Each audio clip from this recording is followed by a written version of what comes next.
Sou um dos fundadores do Centro Cultural História que eu Conto.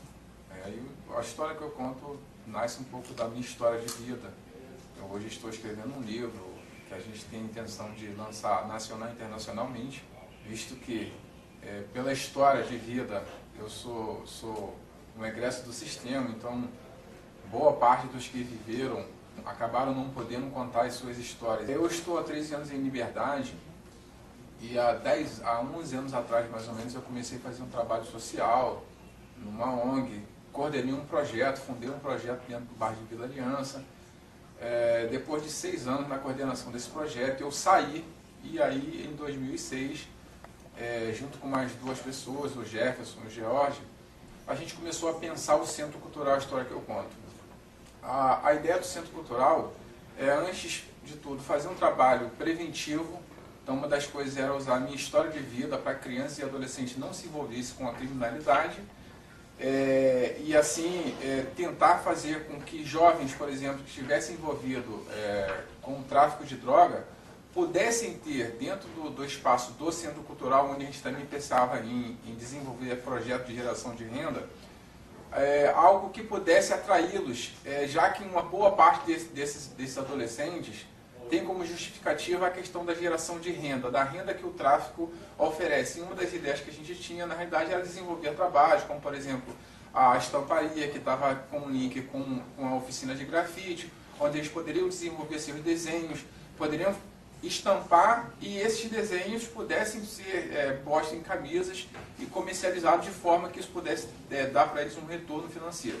A gente hoje trabalha no Centro Cultural com uma oficina de teatro, oficina de áudio e vídeo, né, para adolescentes e jovens. E uma das coisas que a gente se preocupou, isso desde o começo, desde a fundação do Centro Cultural, foi com a ideia de pensar no sistema penal. Por quê? Eu, como uma pessoa que esteve preso por 7 anos, eu estive entre os caras mais procurados do Rio de Janeiro pela polícia do Rio de Janeiro inteira. Então, eu fui preso e condenado em 90 por sequestro. Eu entendo assim, várias coisas que foram faladas, estão sendo faladas no seminário, como a questão da cadeia ser a faculdade do crime, e eu posso assinar embaixo e dizer que é realmente isso. Uma das coisas que eu queria deixar claro, é uma sinalização minha, por experiência, é que eu acho que pode haver um erro quando se mistura pessoas que têm um crime, sei lá, muito banal, pode-se dizer assim, o cara que furta uma bica numa loja de material de construção para um cara que sequestrou. Esses caras são postos dentro do mesmo espaço. Consequentemente, isso sem sombra de dúvida, o cara que não tinha nada, que não sabia nada do crime, ele vai aprender com aquele que está do lado. Eu falo porque eu vivi, eu participei disso, e um dia eu entrei como sequestrador, um tempo depois eu pensava em praticar terrorismo. Então isso é uma coisa que eu acho que acontece muito. Eu acho que uma coisa deveria ser pensada nesse sentido, de mudar um pouco a forma como as coisas são feitas. Quando eu saí da cadeia, eu assumi um compromisso com Deus, de que não só faria um trabalho para criança e adolescente, tivesse na minha história uma forma de não entrar para a criminalidade, como também ser uma referência para quem se encontrasse dentro do sistema penal. Eu saí com um compromisso de que eu venceria na vida, com todas as dificuldades que eu pudesse passar, mas que eu venceria na vida e um dia eu certamente voltaria na unidade onde eu estive preso por mais tempo e tentaria fazer um trabalho. Claro, as dificuldades foram muitas, mas depois que a gente conseguiu fundar o Centro Cultural e que aí certamente começou a dar um pouco mais de espaço para a gente fazer o que a gente realmente pensava, no sentido de levar essa mensagem para dentro da unidade, a gente recebeu um convite do psicólogo da unidade do Generaldino Bandeira, em Bangu, e eu fui lá, né? A gente deu uma palestra para a galera que estava dentro da cadeia, e uma das ideias era mostrar para eles que era possível. Um deles, inclusive, me relatou que já havia desistido de chegar na rua e tentar mudar a vida dele. Então, que a partir dali ele passou a acreditar.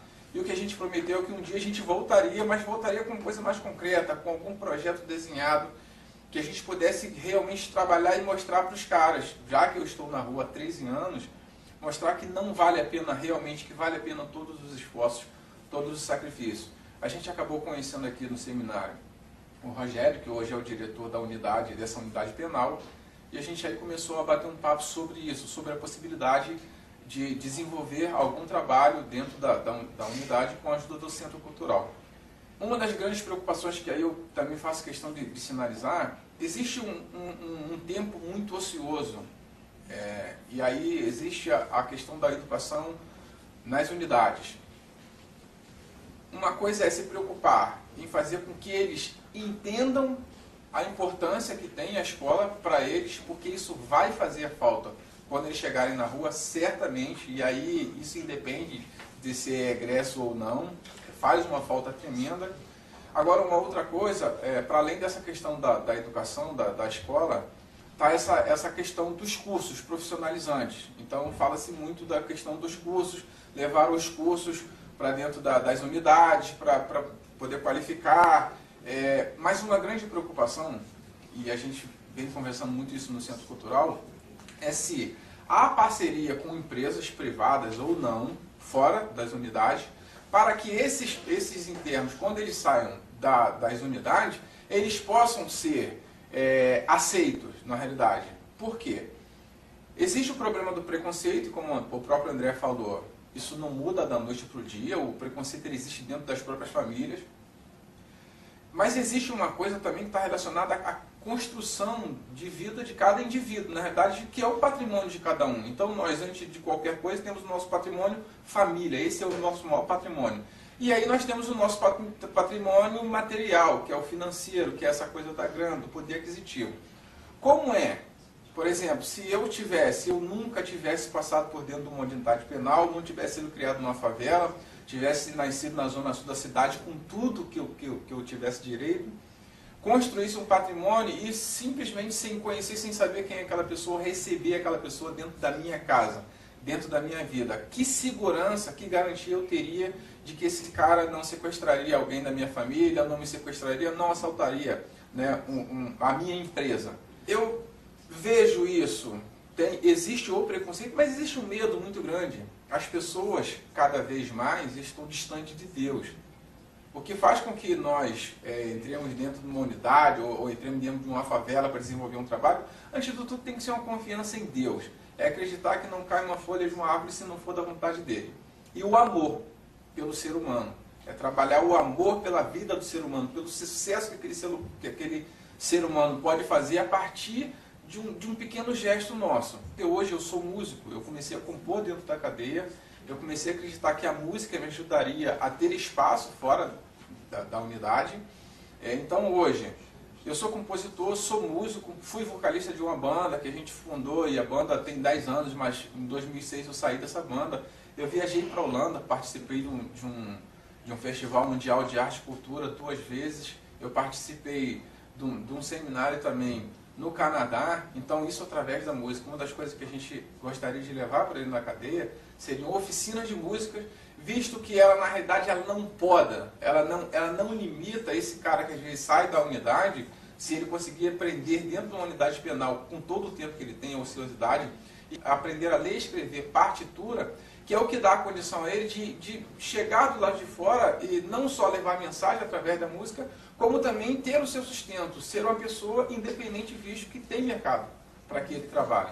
Então hoje uma das coisas que a gente está buscando, junto à unidade penal de Esmeraldino Bandeira, com o diretor Rogério, é tentar desenvolver esse trabalho e fazer com que seja mais um ponto onde a gente comece a caminhar para uma vitória, né? Porque eu acho que é isso, é pensar. Então, eu acho que a gente perde tempo quando taca a pedra. E a gente vê que hoje, não para tacar a pedra, mas para somar, para adquirir mais conhecimentos e entender como outros estados e países estão trabalhando em função disso, dessa evolução, mas também, na medida do possível, contribuir com um pouco de experiência que a gente tem para que isso seja possível.